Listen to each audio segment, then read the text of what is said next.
I think it's pretty egregious what's been happening to us the last few games. A minus 31 free throw discrepancy.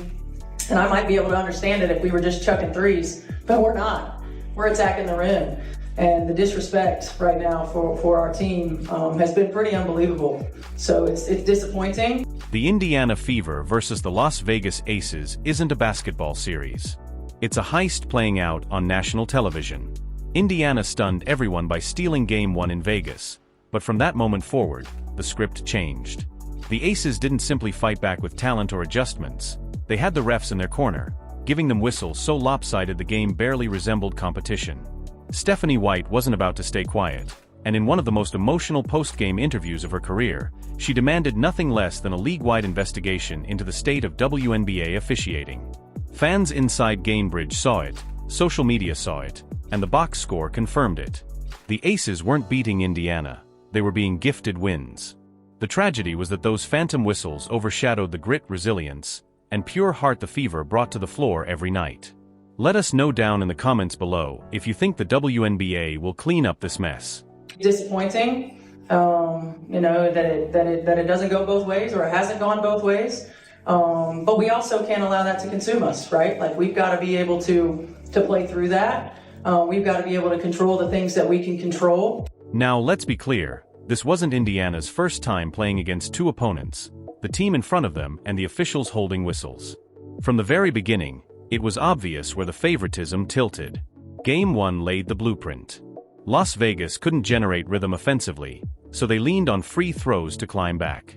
Meanwhile, Indiana's physical defense, their ability to body up cleanly, magically transformed into foul trouble whenever it suited the referees.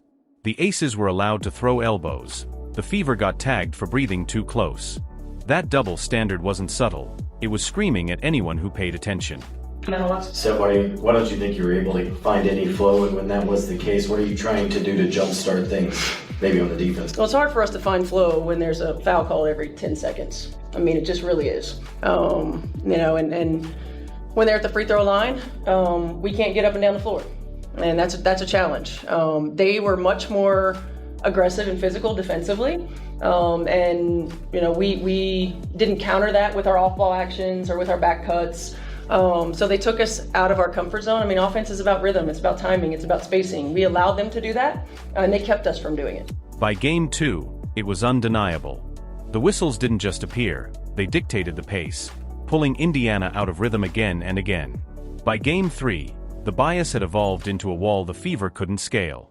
The moment that symbolized it best came in the third quarter. Aaliyah Boston, Indiana's anchor, challenged a foul call on Jackie Young. Stephanie White instantly motioned for a review. The bench was ready and fans braced themselves. The officials, they acted like nothing happened. They flat out refused to acknowledge the request. Seconds later, Chelsea Gray nailed a three, flipping momentum on its head. Asia Wilson is 1 for 12 as a foul is called on Boston, and that will be number 2 on Aaliyah Boston. You saw Indiana picking up full court pressure defensively, and if you're Aaliyah Boston, that's the one spot on the floor you do not want to get a foul call. And Stephanie White is trying to challenge it and did not call the timeout in time. Gray in the corner. Connect! What had been a hard-earned Indiana lead was ripped away, not by Vegas's execution, but by a call the refs wouldn't even let be reviewed. The Gainbridge crowd erupted in disbelief, their cheers turning into boos and fury. Clips of the sequence spread online within minutes, with fans and analysts pointing to that exact moment as proof of rigging. Those breakdowns showed more than just one missed review. They revealed a pattern of flops, elbows, and cheap shots by the Aces that were magically invisible to officials. 2-minute recap from last night. So Asia Wilson pushes Howard in the back. Howard pushes her in the back. It's a foul on Howard. Look at this. Aaliyah Boston gets totally fouled by Nalissa Smith. Like, it's obvious, but no call. And then Asia Wilson gets the call for not half as much. And then Nalissa Smith gets the call for not even getting touched. Here's a replay just to prove it to you. Yep, didn't get touched. That's when this stopped feeling like oversight and started looking like an agenda. Watch the tape. Wilson bulldozed through Boston with shoulders lowered like a fullback, and play just went on. Indiana defenders were tossed to the ground, but silence. Meanwhile, if a Fever player so much as brushed a jersey, the whistle blew like they'd committed armed robbery. It wasn't about Vegas outclassing Indiana with skill, it was about refs handing them lifelines until the scoreboard tilted. Follow it up by Lexi Hull getting called for the foul. I thought it was egregious, honestly. I mean, I thought it was obvious. I felt like AB got one, had one going to the rim. They're in rotation, and then Lexi's, I felt like equally. We talk about, coming into the path, and it was an offensive player veering into the defensive player's path. But here's where Indiana proved different. Lesser teams would have broken, most groups would have dropped their heads, muttered about the unfairness, and folded. Not the Fever. And the symbol of that defiance was none other than Lexi Hull. Think about it. How often do you see a player who probably shouldn't even be on the floor nearly flip the script of an entire playoff game? That's exactly what Hull did the last few games. Coming off a painful back injury from Game 1, she was listed as questionable every game. Her warm-ups looked stiff, her movements uncertain, and it seemed like she'd only play a few minutes as a placeholder. But Hull didn't just log minutes. She turned the night into her personal showcase of resilience, the kind fans will talk about long after this series ends. Lexi, you have drawn the most offensive foul in the W this year, including the playoff. How are you able to do that? I'm just trying to defend as hard as I can, and there's only certain screens you're allowed to set, so just trying to trail them, and that's all I can really say. 16 points, 10 rebounds, 4 assists, 2 blocks, a steal, and she did it all while shooting 6 of 10 from the floor, draining 3 massive triples. Each one felt like oxygen, reviving Indiana whenever Vegas tried to pull ahead. Those threes weren't just numbers. They tied her with a Fever playoff record across 2 games, giving her 8 total, a feat no one expected from a player battling through back pain. And her 16 points, a career playoff high, delivered in the middle of chaos. Boston has the mismatch on Lloyd. Help comes. Kick out. Cole will fire. And hit from 3. Last 2 positions inside from Indiana. Smith tied up by Hull, and a jump ball between Smith and Hull. What made her performance remarkable wasn't just the stats, it was the manner in which she got them. Every possession was a war, loose balls turned into collisions, rebounds into wrestling matches. And yet, Hull never backed down. Cameras caught her grimacing in pain more than once, but that never stopped her from boxing out players bigger and healthier than her. She dove on the floor for loose balls, sacrificed her body on rebounds, and still had the presence of mind to knock down threes on the other end. Each play she made wasn't just worth points. It injected life into the Fever every time officiating tried to bleed them dry. On the left side of the floor, just a clear out, letting Jackie Young go to work. Jackie Young with 17 points. Boston to the corner. Hull, catch, fire, and hit. Correct call. Evans dishes. Ray whips a pass inside. What a denial from Lexi Hull. The Hull able to save the play. 12-point game, a little under 2.5 to go. Hull hits Indiana's first field goal of the quarter. And that's exactly why fans rallied to her. Gainbridge isn't blind. They knew what they were witnessing. A warrior playing through pain because her team needed her. Every rebound she pulled, every shot she drilled brought the crowd back into it. Even when whistles tried to snuff out the energy, Hull's effort was the beating heart of Indiana's resistance. Back to Hull, wide open 3 is good. The floor that she wants, doesn't it? It does. Mitchell, connect. Here's Mitchell. Mitchell, one more. You bet. But that's what makes the night sting even more. On the same night Lexi Hull delivered the best playoff performance of her career, the conversation wasn't about her. It wasn't about her 16 points or her gutsy 10 boards, it was about referees tilting the game. The spotlight that should have celebrated her courage was stolen by controversy. And maybe that's the perfect metaphor for the Fever themselves. underdogs underestimated and constantly shoved aside yet still standing tall. So let's put this in perspective. On one side, you had Hull giving everything, dragging her body through pain for the sake of her teammates. On the other, you had Wilson, the supposed MVP of the league, largely absent when it mattered most, propped up only by whistles that gave her chances Indiana never got. That contrast tells the whole story, one team earning it with sweat and sacrifice, the other being carried on the shoulders of officials who seemed more interested in protecting the Aces brand than letting the Fever's fight shine.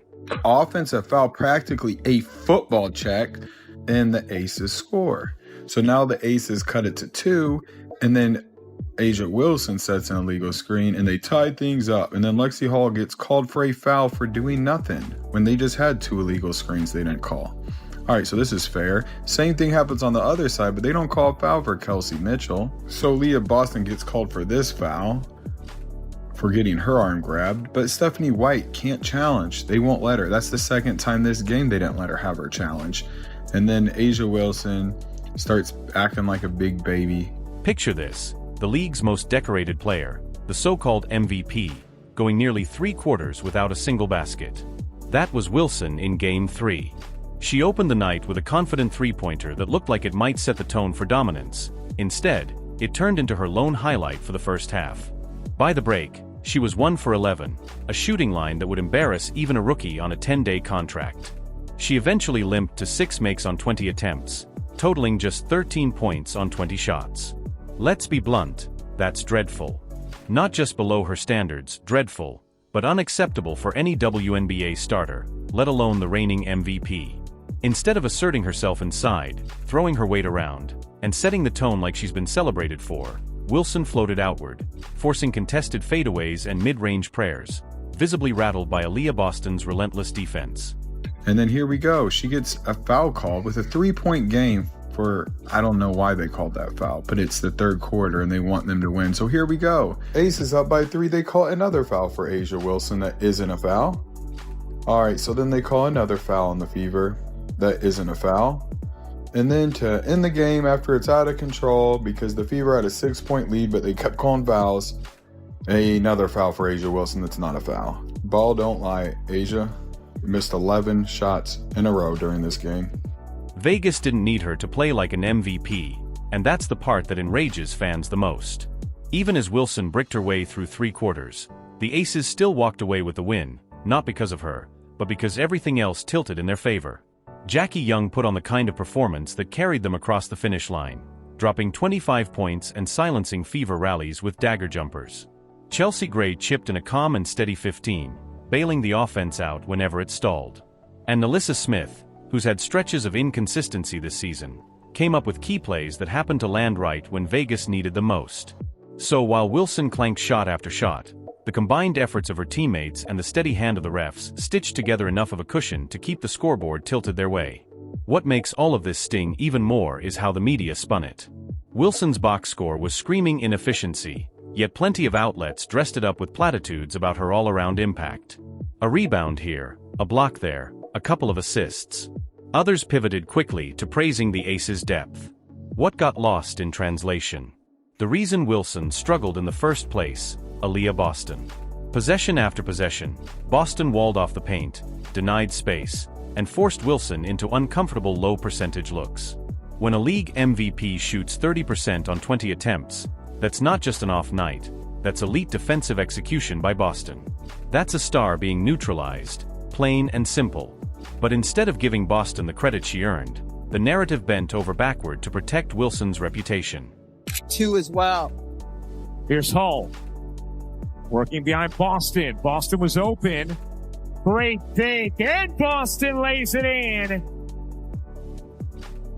Even then, Wilson still managed to leave her mark, just not in ways that deserve respect.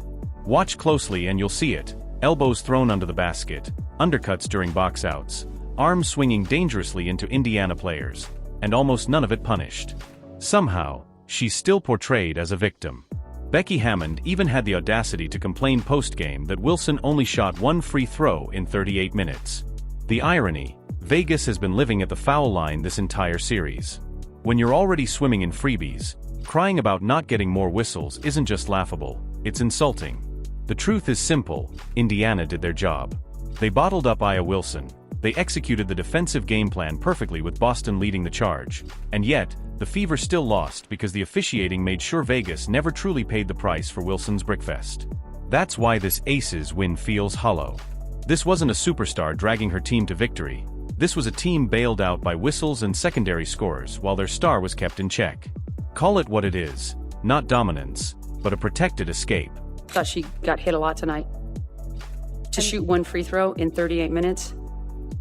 I know they told me not to say anything, but I can't. It wasn't just the losses that left a sour taste, it was the officiating circus that stole the spotlight. And that's why Stephanie White finally snapped. She didn't sugarcoat it, she didn't toe the company line. In her post-game interview, she delivered what every player, every fan, and every analyst has been screaming for months. The WNBA needs a full-scale investigation into refereeing, not a memo, not a quiet apology behind closed doors, a real public reckoning. I think it's pretty egregious what's been happening to us the last few games. A minus 31 free throw discrepancy. And I might be able to understand it if we were just chucking threes, but we're not. We're attacking the rim. And the disrespect right now for our team has been pretty unbelievable. So it's disappointing. Her exact frustration was written all over her face. White has been through battles as a player, she's dealt with tough losses as a coach, but this was different. This wasn't basketball, this was her team, her players. Lexi Hull putting her body on the line, Aaliyah Boston fighting through triple teams, Kelsey Mitchell battling constant pressure, getting robbed of the fair stage they earned. She called it out directly, officiating isn't just inconsistent, it's compromising the integrity of the game. And she's right. Think about it, how many times have we seen Caitlin Clark hammered the last 2 seasons with no whistle only to watch the exact same contact rewarded on the other end? How many times has Aaliyah Boston fought tooth and nail for position only to get called for phantom fouls? How often do players like Hull or Mitchell get punished for hustling while opponents flop their way to free points? This series has been the ugly culmination of a problem that's been brewing all season. Here's Boston, back to Hull. Sets herself up, Mitchell is free, laying it in. Been a while since Mitchell has gotten a shot attempt. Mitchell will get one here. Heads hit. White demanding accountability is bigger than just the Fever, it's about protecting the future of the league itself. Because here's the truth, without Caitlin Clark, without the Fever, without this surge of new fans filling arenas and smashing TV ratings, the WNBA doesn't have the spotlight. And yet, instead of protecting that growth, Commissioner Kathy Engelbert is sitting silent while refs tilt games and hand the defending champs lifelines they didn't earn. Fans know it, social media knows it, analysts know it, the only ones pretending otherwise are sitting in the league office hoping the noise dies down. But thanks to Stephanie White, it won't. Her call for an investigation isn't just frustration, it's the first real demand for accountability from someone inside the machine. And if Engelbert ignores it, then the message to fans is clear, the league doesn't care about fairness, it only cares about protecting its chosen teams. So, here's the bottom line. White's demand has already put the spotlight back where it belongs on the corrupt officiating that's dragging this league down. And if there's any justice left in basketball, her words will be the spark that forces the WNBA to finally fix its dirtiest secret. Let us know down in the comments below if you think the WNBA will clean up this mess. Like, subscribe, and turn on all notifications so you never miss out. Click the video on the screen and we will see you in the next.